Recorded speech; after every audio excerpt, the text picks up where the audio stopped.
Joining me in the studio are Lieutenant General Sanjay Kulkarni, former Director General Infantry of the Indian Army, and Professor Rajan Kumar from the Jawaharlal Nehru University in New Delhi. Gentlemen, welcome to this special broadcast here on DD India. General Kulkarni, if I can come to you first as a soldier, as someone who has served in the Indian Army. We just heard that press conference by Foreign Secretary Misri and the two lady officers of the Indian Armed Forces. Your sense of the big takeaways from that much anticipated formal first briefing on Operation Sindoor, General.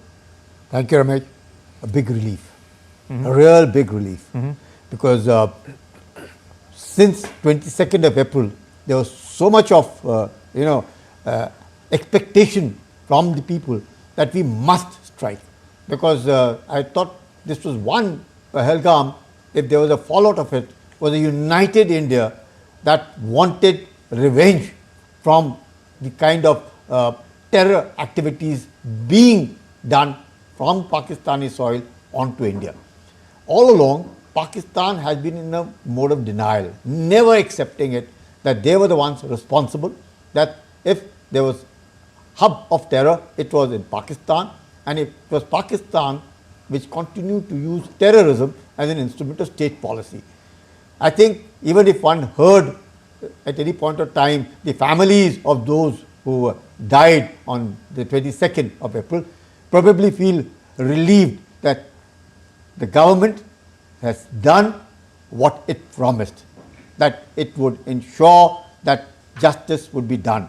All perpetrators will be brought to book. However, it is just the start. The start, why do I say? Because we still have to find out who are those who actually executed, because they are from Pakistan. There is one, of course, who is from the Union Territory of Jammu and Kashmir, Adil, who is from a localite from there. But the aim is to find out who did it, why they did it, and what still promotes this kind of an activity. Like the Foreign Secretary was candid enough to say, well, normalcy is something which Pakistan cannot digest. They cannot imagine and believe that so much of normalcy in which they have invested tons and crores of money since 1947 till date to create that environment, and somehow the people over in the Union Territory of Jammu and Kashmir seem to be united against Pakistan for the kind of terror activity they are doing. And secondly, it was trying to do away with what is the source of income of the people, tourism. And I think in both these aspects, Pakistan has thoroughly failed. And the jihadi chief of the army staff of Pakistan, I think he is the one who's orchestrated Pulwama when he was the DG ISI, and of course now since he's the chief of the army staff. And unfortunately, as in fact it should have been the other way around, but I use the word unfortunately because Ziaul Haq, who said that we must bleed India with 1,000 cuts, is from Jalandhar. So is Asif Munir, who orchestrated the Pulwama, as also Pahalgam, is from Jalandhar. And the one who believed that they were all these people were heroes was Musharraf, who was from Chandni Chowk. So imagine all three who have a lot of roots in India are called Muhajirs in Pakistan, are the ones who have done and brought this to. Right, Professor Kumar, I'll come back to you in just a minute. Allow me a moment to cut across to Prime Minister Modi. Of course, we are told that we'll have a message again for the benefit of viewers tuning in. We'll come to that in just a bit. But you're coming back to you, Professor Kumar, your big takeaways from that press conference addressed by the Foreign Secretary and the two lady officers. I think it was very well done in terms of symbolism, two women, because this was also an issue of family, the way families were traumatized in the terrorist attack.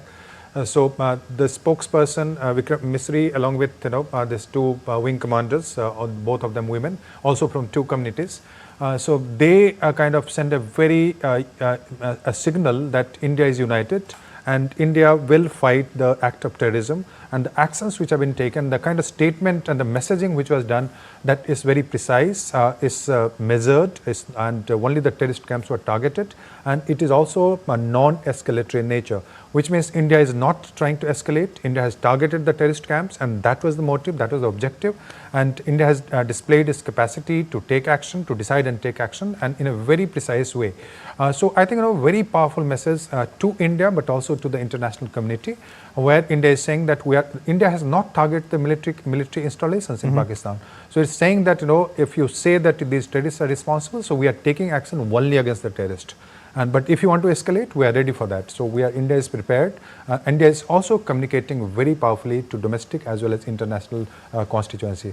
So in my view, this was expected, and this was very well executed also, with clear videos now available. So the evidence, everything is there.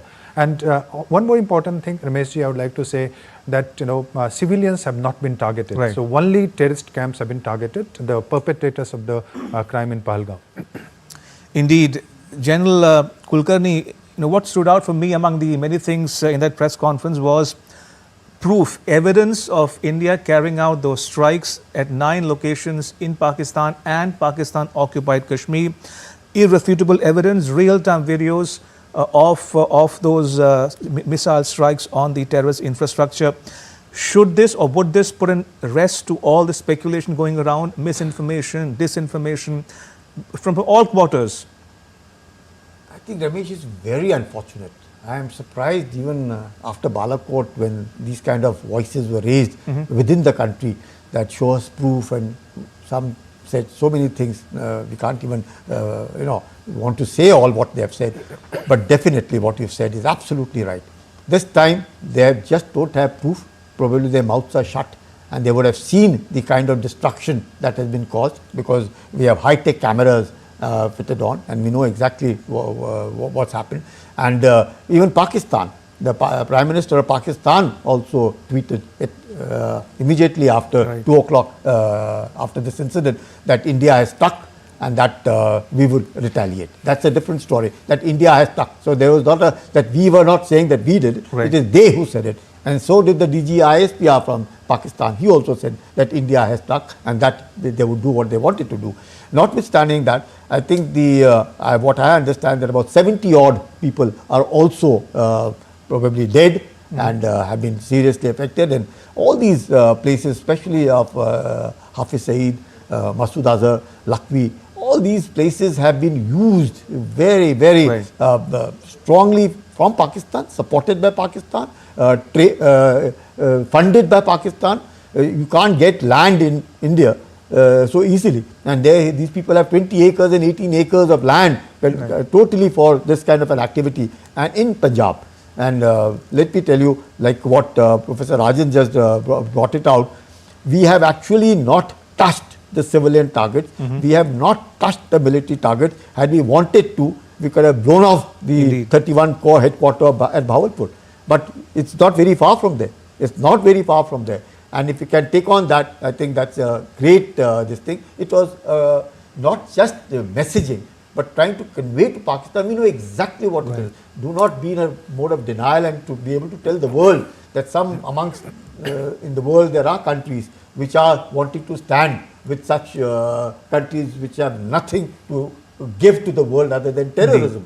And at least here India has been able to show, and I think that's a very good thing. Pakistan has been shamed, has been isolated, has been made to feel, I hope they do, rather than it would be better in the interest of Pakistan that they come out openly, like the defense minister did say, that for the last 3 decades they have been warned, they are the ones responsible for terrorism. The foreign minister, Bilawal, also admitted that we have a past.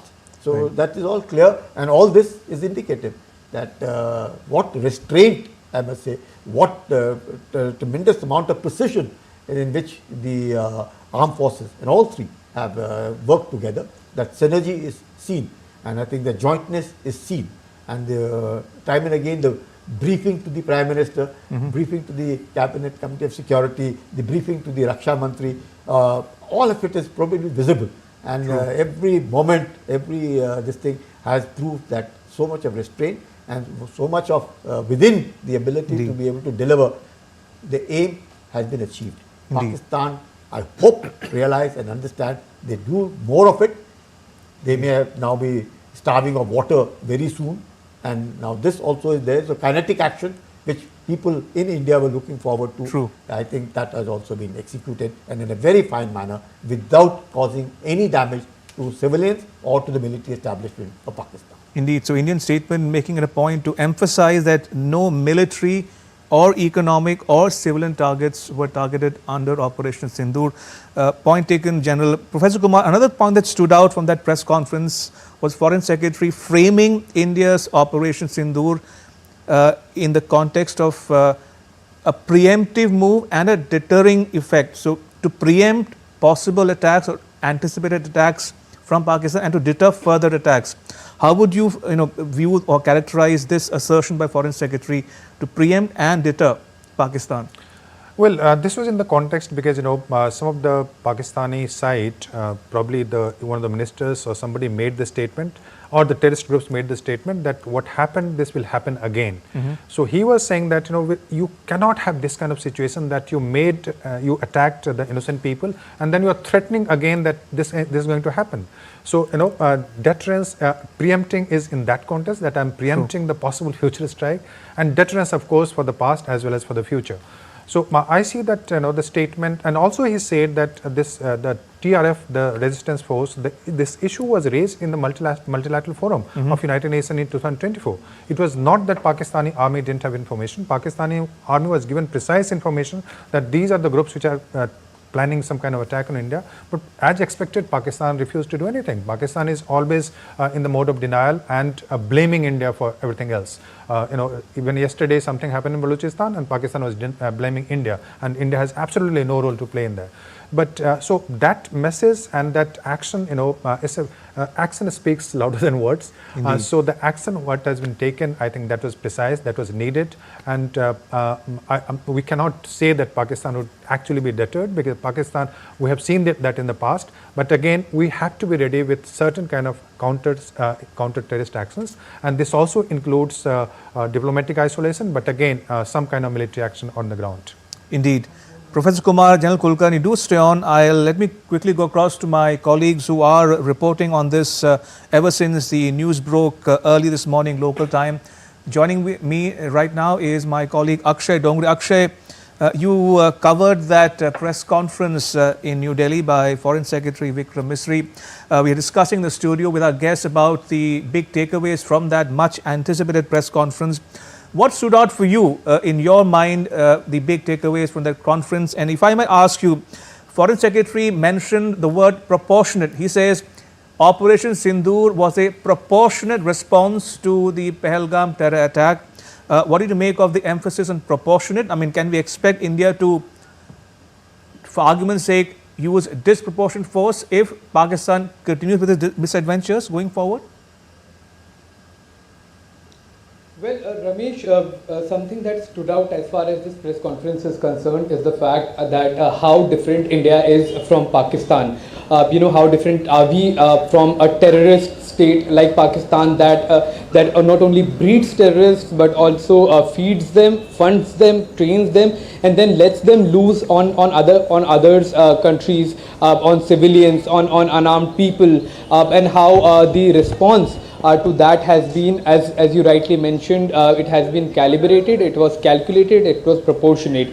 So something that we saw in this press conference was an evidence that was given by India to Pakistan and to the rest of the world that the action that has been taken by India is not an act of war, it is not an act of escalation, it is a non-escalatory attack that has been carried out only against terror infrastructure. So from the 5 spots, from the 5 area locations where attacks have taken place inside Pakistan occupied Jammu and Kashmir, proper videos and photos have been provided during the press conference even before the officials and the officers started to speak properly, in video format and in photographs, it was showed that the target was so and so. It was attacked for this and this reason. For example, areas where Jaish-e-Mohammed have been running terror camps in Muridke, where Ajmal Kasab and David Headley have taken training, from where 2611 was orchestrated. Those specific areas have been targeted and have been destroyed. For sure, Pakistan also is aware of this, that this was a proportionate attack, and if India wanted to cause maximum harm, then there was no stopping India. It was already inside Pakistan. It already had missiles logged onto the targets, and if it wanted catastrophic devastation, then it would have just fired onto the civilian areas. But why did the press conference happen? It was to tell the world that India is different from Pakistan. We do not attack civilians. We do not attack civil infrastructure. We do not even attack an army that vouches for blood of another country, of their neighboring country. We are talking about General Munir, who has been talking about communal lines, and in all probability who orchestrated the entire Pahalgam attack. So even military infrastructures were not targeted by the Indian Armed Forces. Precision attacks were done only to destroy the terror hubs, the terror infrastructure in these particular areas, in Muridke, in Sialkot, in other areas as well. Wherever there were terror launch pads, functioning, those areas are only attacked, and video evidence as well as picture evidence have been given along with the history of those areas where the attacks have taken place. So as far as the difference is concerned, as far as what stood out is the attack, the response by India is not to cause any kind of civilian casualties or any kind of harm to ordinary Pakistani. It is to destroy, dismantle terror infrastructure that the world has been ignoring and Pakistan has been nurturing. Back to you, Ramesh. Indeed. Also joining me is my colleague Shubhendu. Shubhendu, we've seen the briefing give a detailed information on the exact location that were targeted by India as part of Operation Sindoor, including in Muridke, Sialkot and Bahawalpur. Importantly, these locations are just across the international border as opposed to the line of control in Jammu and Kashmir. What did you make of the rather elaborate briefing with visual elements incorporated in that briefing, including real-time videos to make it incontrovertible and definitive evidence of India carrying out those strikes from which few can actually deny or renege from? Ramesh, as I answer your question, I want to tell you we were in the newsroom when that press conference started, everyone with bated breath waiting to hear what was going to be said. And as is the case in most newsrooms, the set of television sets that we have showing national news channels and international news channels. It's important that it's not just the people of India who were waiting to hear what had happened, but channels across the world had cut the press conference live. The world was waiting to see what had happened. We know that in the aftermath of the Pahalgam terror attack, there's been an outpouring of solidarity, of condolences messages for India and for the victims from across the world. Incidentally, it happened when Vice President of the United States, J.D. Vance, was visiting India. So in that sense, the world was looking at the manner in which India would respond. Different things were being said about India's right to defend. Some powers would talk about peace, negotiations, finding a solution through talks. It was very important, therefore, for India not just to tell the world what it had done, but also why and how. This evidence-based approach that we see, the details of which were presented in the press conference, is a testimony to the manner in which India also wants to send that message out. And we see the press conference being done in English and Hindi alternatively, so that there is no room for any confusion anywhere in the country or in the world as to the kind of action that India had taken, a measured action targeting the terror camps, repeatedly saying that the target were not civilians, the targets were not any government or military installations. So in that sense, a very specific targeted attack on the culprits of the terror attack that happened in Pahalgam, but that is just one in the series of many over the decades that Pakistan has been targeting India with. In that's an important messaging going out. 9 targets identified by India, as you mentioned. 5 in POK, 4 in Pakistan, also speaks volumes about the manner in which this infrastructure, the terror infrastructure, has been groomed all along the borders or the international border or the line of control with India, with the single purpose of trying to create mayhem, destruction, killing in the country. In that sense, Pakistan's disproportionate obsession with creating instability in India, it's demonstrated by the manner in which those camps were identified. There must be many more. This is the first phase of the operation. We'll have to see where it goes from here. Will there be any escalation from the Pakistan side? Will this lead to a greater conflict is something that we cannot comment on at the moment. But an important messaging by India, and that message going across very clearly to all the people in the country, across the border and around the world. Indeed. Shubhendu, thank you. My colleague Shubhendu Ghosh reporting there from the newsroom. Thank you. Appreciate it. Right, we still have with us our guests, Lieutenant General Kulkarni and Professor Kumar. General Kulkarni, in your early intervention, you spoke about how this was an intelligence-based operation and that the casualties could mount in the hours ahead. Some estimates suggest that 70-odd people might have perished in those strikes. Is it important from an Indian perspective that possibly some high-value targets could have been taken out, or is that not a consideration as of now? See, Pakistan knew that there would be a strike. Okay. Why I say this, the very fact that the Chief of the Army Staff flew his family out from there has indicated that he knew that there would be repercussions from India for what he was perpetrator of. And therefore, the retaliation was there. Every now and then you found somebody or the other from Pakistan would say attack is coming within 24 hours, somebody would say 36 hours, and that was carrying on. But they didn't know when the attack would come. But notwithstanding that, I think definitely, even if they were dispersed, not knowing when the attack, the leaders, trainers, recruits, who all were forming a part, would have definitely been caught. And this also deters from further followers of theirs who might want to join them, seeing when they see that this is what would happen and there is no way and the end is like this. So I think this does deter, and this deterrence is a most essential thing. The aim of all this is to convey a message to Pakistan that we will not tolerate terror, zero tolerance for terror. If Pakistan continues to perpetrate terror and then go around the world saying they are victims of it, then what Mrs. Clinton told them very clearly in 2013, she came as Secretary of State and told them that, look, if you have snakes in your backyard and you expect only your neighbors to be bitten by them, then I'm sorry, they will bite you one day. And therefore now the same snakes have come to bite the Pakistanis, who themselves are responsible. I don't think Pakistan is like a leopard who won't change their spots. So I don't think Pakistan will ever change until their entire army, which is the hub of terror, is giving proof to whom? Who are we giving proof to?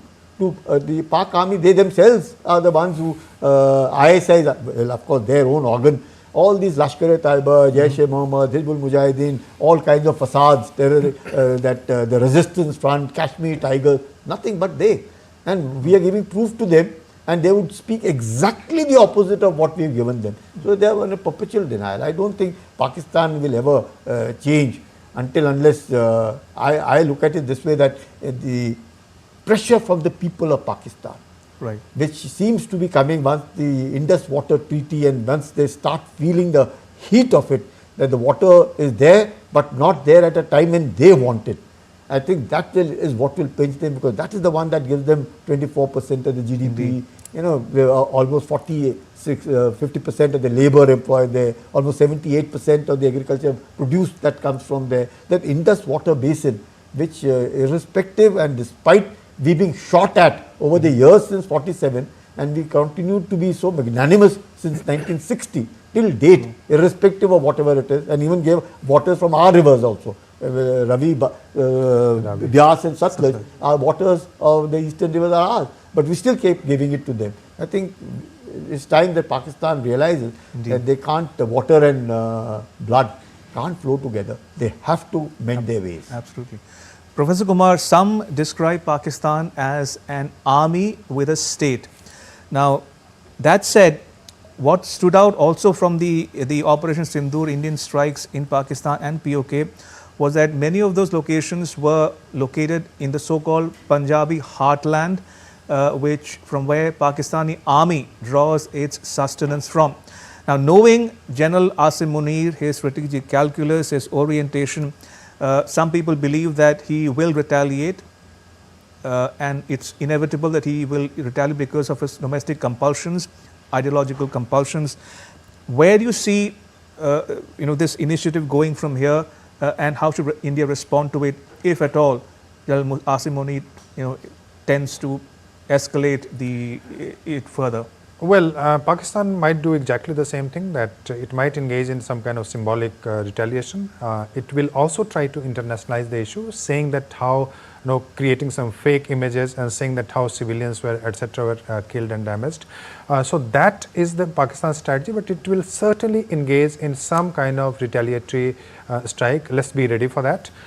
The reason being that Pakistani army is not a trusted army today. There is a lot of conflict between the politician and the army and government both are not trusted by the people.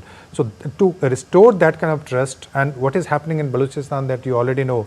So to kind of organize, to unite, to send a message to its own domestic constituents, Pakistani army will have to show that it has taken proportionate action against India. Now, what kind of action they will take, we don't really know. But yes, Indian army is more than ready for it, I can assure you for that. And there is a huge asymmetry in terms of military power, in terms of economic power, in terms of diplomatic support that we have from the other countries. So there is nothing much to worry, but we have to be alert and ready. Because the retaliation can come from several fronts. So yeah. General Kulkarni, Moody's ratings report recently said that given Pakistan's state of economy, it cannot afford a conventional, full-fledged, all-out war with India. Now, that said, do you think there is scope for Pakistan to actually retaliate against what India did this morning? Do you think the generals there in Pindi would not realize that the viability of Pakistan as a state that you and I know about it, will be threatened or will be in doubt if India actually takes the next step and retaliates to the misadventures going forward? See, even to the previous question, Pak army has been a selfish army, a self-centered army, only wanting to gain themselves, having a Fauji foundation which has over $30 billion of income coming from their own. The government of Pakistan probably spends only $10 billion on maintaining their army of about 5.5 lakhs, but they themselves earn over $30 billion. So they are really not bothered about their men. That doesn't bother them at all, of their countrymen, whatever it be. They can starve, they can die, because most of these officers have their families abroad. The last chief also is not in Pakistan. All their chiefs have settled abroad. And Musharraf probably he came back only to be buried in Pakistan, because I'm sure that country would have refused to bury him. So he's been brought to Pakistan to bury him. So you find that this kind of an attitude of an army which has a country to itself. Most in the world, the countries have an army, and here's an army which has a country. And that too, army which has over 95% Punjabis. It has virtual, very little representation of the Pathans. It has very little representation of the Mohajis, of the Sindhis, of the and all of them. So you find that Baluchi is not there. So many of this kind of a combination, except of course Yahya Khan was a Pathan, Ayub Khan was a Pathan, but most of these, three of them I said were Mohajirs, and then all others were Punjabis in between. So there is a lot that happens there, and their acceptance is a major this thing, because Munir himself, if Imran was the Prime Minister, Munir would not have become the Chief of the Army Staff. They never saw eye to eye, and some of them almost considered him to be half mad, not a person who ought to become the Chief of the Army Staff. So that is the kind of reputation, and as I said, he's more of a Sayyid, Hafiz, Maulana Munir. So that's the way he goes about it, and that is where it is. So I don't think the Pakistan army is fit enough to fight a conventional war, because Bajwa, the one before Munir, said very clearly that he went in for a ceasefire with India, with the view that there were no diesel for the tanks. That was what he himself said, there was no diesel for the tank. And that if he wanted to root out insurgency in Balochistan, in Khyber Pakhtunkhwa, the only way he could pull out troops from here and push it there. Now again, he has to be, the troops have to come back on the Western Front. So Pakistan logistically, not more than 4 to 5 days. That is Najam Sethi, who in one of his interviews himself said they have only about a max of week that they can last. After that, they will be finished. And therefore, there is no way a conventional war lasting longer than this. And I think India has been very restrained in not wanting to show Pakistan army in such a poor light. And therefore, have not actually hit the military targets, not hit the civilian targets, but they have only hit the terrorist camps and hideouts and locations to convey a point. Otherwise, if Pakistan wants to accelerate and want to escalate it more than... So the onus is on Pakistan and General Munir. Absolutely. He is the man. He is one man who has started it. And since he has started it, it is for us now to end it. Either he throws the towel in the ring or he surrenders, or he gets knocked off by his own people there. Exactly. Does he run the risk of being of alienating a large segment of Pakistan's population? 100%. Does he run the risk of being ousted from power, for instance?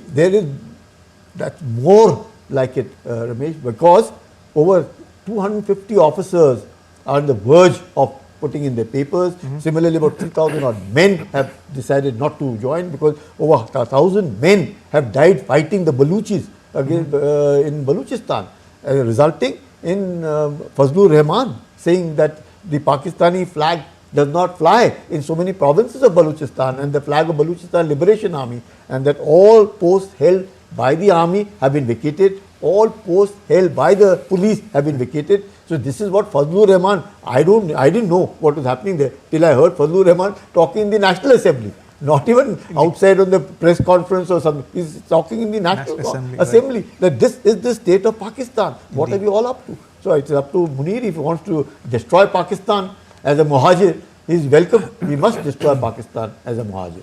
Indeed. Professor Kumar, I want to draw your attention and that of our viewers to what Minister Jaishankar said in his official response on social media platform X a couple of hours ago. He spoke about how the world should support or have zero tolerance for terrorism. In that context, from a diplomatic perspective, do you see the possibility or the need for India to rally countries around the world, especially the G7 countries who are leaders of the FATA, the Financial Action Task Force, for instance, or ask agencies to cut funds to Pakistan, to starve them of much needed funds given the state of the economy? Do you think India should further tighten the noose around Pakistan's neck and not give Pakistani generals any benefit of the doubt just yet? Absolutely. One of the most important role that India can play is try to completely isolate Pakistan from the at least G7 countries. I don't think China can ever be isolated from Pakistan the way everything is linked with China. But yes, there is a possibility that you can convince the G7 countries at this moment, because your ties are much better with those countries compared to Pakistan.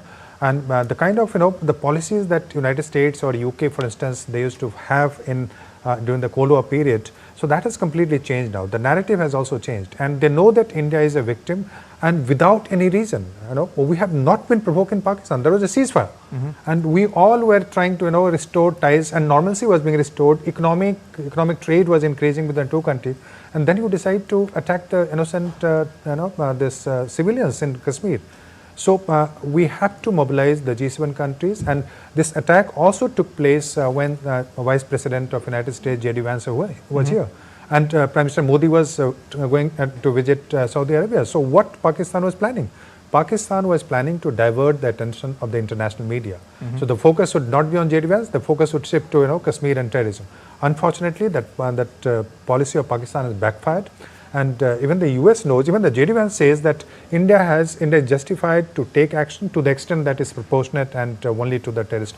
So I think there is a possibility of pressurizing United States also to align its policy on Kashmir with India. Same with the UK. Just yesterday we signed the free trade deal with UK, and UK knows how important is India in today's time when the European countries are facing economic crisis, and Pakistan cannot come to the rescue of UK and other countries. So from that context, I think there is a huge possibility that even these countries, France, UK, US, etc., and Japan is already there. So they would like to have much better understanding of Kashmir from India's perspective rather than supporting Pakistan, which they used to do earlier. Indeed. General Kulkarni, assuming of course that General Munir would like to respond to these strikes, given his strategic calculus or thinking or his mindset, the only three options before him is to target civilian, economic or military targets in India, which India has not done. India says we have only targeted terrorist infrastructure in Pakistan and Pakistan occupied Kashmir. Now, assuming General Munir will respond and he can target economic or civilian or military targets in India, how would India respond then? Would it see as another escalatory ladder and respond in kind, or you think India has multifarious options or scenarios to deal with any eventuality going forward? See, Ramesh, we have many options on the table, and at this point of time, it is in the interest of Pakistan that they do not raise that heat or escalation and take that wanting to commit yet another mistake of wanting to strike India. Right. Because India has not struck Pakistan. India has struck the terrorist locations. So there is a difference. When now they strike, they will be striking India. Right. If they strike India, then India has all the options open to strike them. So it is up to them. What is it that they want? It's very, very important that Pakistan shows restraint, because we have shown restraint. Unless until they want to show to the world that they are much, that they have said a number of times that they are not in a case connected with terrorism, but this will prove that they are a part of terror. They are the ones who are perpetrators of terror, and they are the ones who are the hub of terror, just not against India but the entire world. Any terrorist activity that you see in the world, anything, even if what has happened in Russia in 2023, you will find that the wire leads to Pakistan. Even if it's the Tajiks who are there, the wire goes to Pakistan, because Pakistan provides logistic support. Pakistan provides them, as they did to Osama bin Laden. So Pakistan has to change. If Pakistan refuses to change, then I think Pakistan will be taught a lesson by the entire world, and that is very, very important, because Pakistan is not a normal nation, and that normal nation it wants to be, but it can't be, because it has taken terrorism as the foundation of its of a nation. So that is not what a nation is. If you are only exporting terror, then you are bound to suffer. So, but your question remains: if Pakistan does what it wants to retaliate, the retaliation from India will be there, and there that would be difficult for them to control. Could it be disproportionate as well? Or would we Totally insist on a proportionate response? See, I wouldn't say proportionate, it would be much more.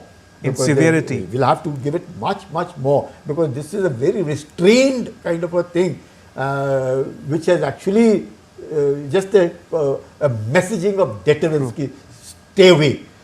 But if Pakistan doesn't want to stay away, then there will be disproportionate response, and then of course what it leads to, that is a different this thing. But as a nation where we believe in ensuring that world peace and everything, and find we are a democracy. But if Pakistan doesn't, so be it. Pakistan be given tit for tat, and Indeed. They understand that language. That's another thing, Ramesh. Or however nice we might be diplomatically, not wanting to say something wrong, but they don't believe in it. They believe in tit for tat, and that is what it is. So we should give it. Absolutely. Professor Kumar, now in the last several hours after Operation Sindoor was launched and executed, we've heard from several key world capitals, including Washington DC, including Tel Aviv for that matter. We also saw the manner in which the UN Security Council discussed this issue, but no resolution was adopted or passed after that meeting, after discussions.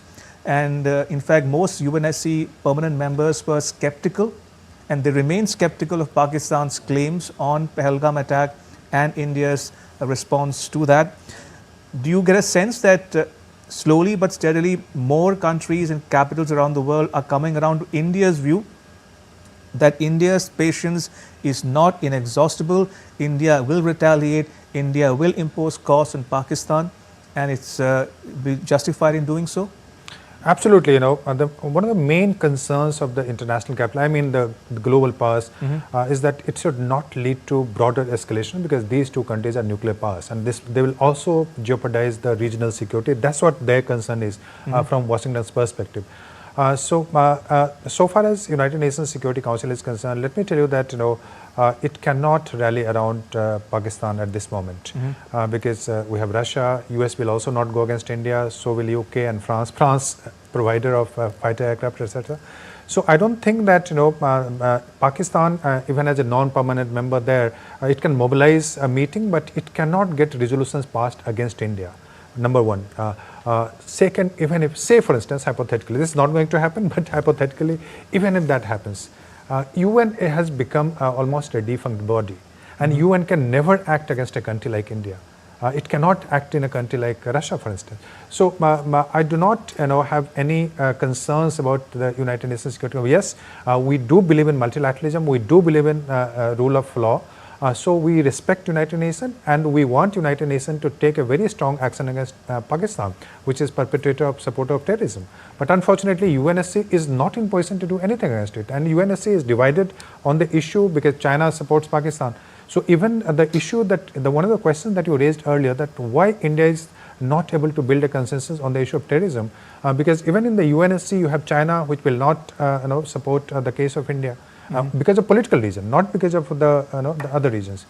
So because of that, I think at the moment, till now, I can tell you that most of the Western capitals will favor India because only the place from where they'll start departing a bit would be when there is a real escalation of a war. But at this moment, I don't see a real chance of war happening between the two countries. So I think West would be fine with that. General Kulkarni, just for the benefit of viewers who might not be familiar with the intricacies of the issue at hand here, could you just inform our viewers, be they in the US or West or any other world capital for that matter, do the Pakistani generals appreciate and understand that if push comes to shove, India will not shy away from, as you mentioned, taking more severe action, severe steps, possibly including the option of dismembering Pakistan? Given the insurgencies that abound in Pakistan, you spoke about Balochistan, you spoke about the Pashtun discontent. We have situation among the minorities in Pakistan, be they Ahmadis or Shias or even Hindus for that matter. Given the problem that Pakistan faces at home and its economy not doing well, do you think it realizes the import of or the consequences of its misadventures? I think if you look at, we've named it Operation Sindoor. Sindoor. What an apt name for an operation. Itself shows the purpose of that operation. And we haven't gone beyond it. And we showed tremendous restraint.